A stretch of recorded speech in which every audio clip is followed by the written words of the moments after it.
Hey there, brainiacs and meme lords. Welcome back to Deep Chit Chat, the channel where we turn your noodle into philosophical confetti. I'm your resident guide through the maze of meaning, and today we're diving headfirst into the ultimate thought explosion. So you've heard the buzz. World War III, right? Our search history is lit up with fears of nukes, Nuketown memes, and existential dread. But what if I told you war might actually be a mind game? Stick around, because by the end of this video, you'll question whether peace is just the snooze button between two anxiety nightmares. Ready to blow your mind in a good way? Let's go! First off, let's summon the ghost of Michel Foucault. Yeah, the text-obsessed French philosopher who loved power dynamics more than croissants. Foucault argued that power isn't just wielded by kings or generals, it's woven into every conversation, sign, and article of clothing. So war isn't just armies chasing each other across fields. It's a structured power game playing out in our collective imagination.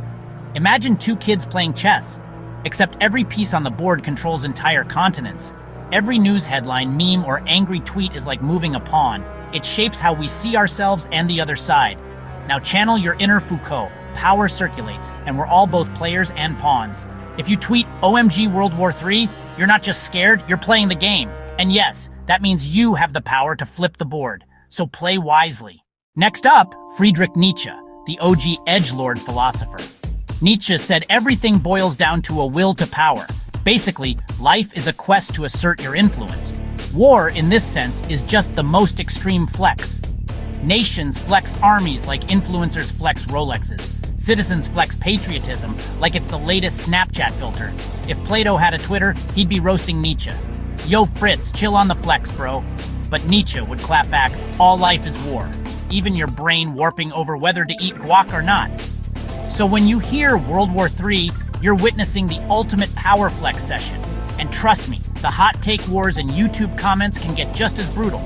If thinking about global annihilation with me feels like a mental CrossFit, smash that like button, subscribe, and ring the bell. Protect your brain gains. Comment below your wildest "what in the World War III" moment. Go on, get that dopamine. All right, deep breath. Here's the million-dollar question.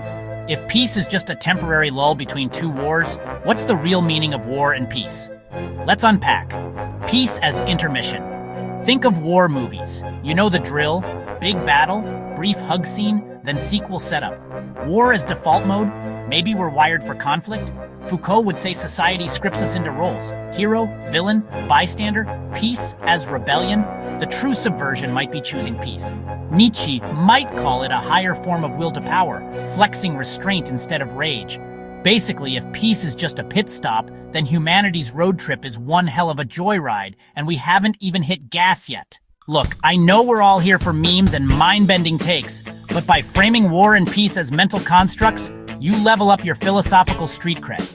Next time someone freaks out over a World War III headline, you can drop, "Hey, that's just a structured power game, man." Instant flex. Plus, understanding these ideas can help you navigate real-world anxiety. When headlines make your heart race, remember, you're not powerless. You're part of the narrative. If you survived that mental roller coaster, hit subscribe for more mind-fried content, like to fuel our philosophical chaos, and comment your epic thoughts. Best one gets featured in our next vid. Thanks for hanging out in the Brain Dojo. Remember, peace isn't a stop button, it's a power move. Catch you next time for more Deep Chit Chat shenanigans. Until then, keep questioning, keep giggling, and keep flexing that noggin. Peace out!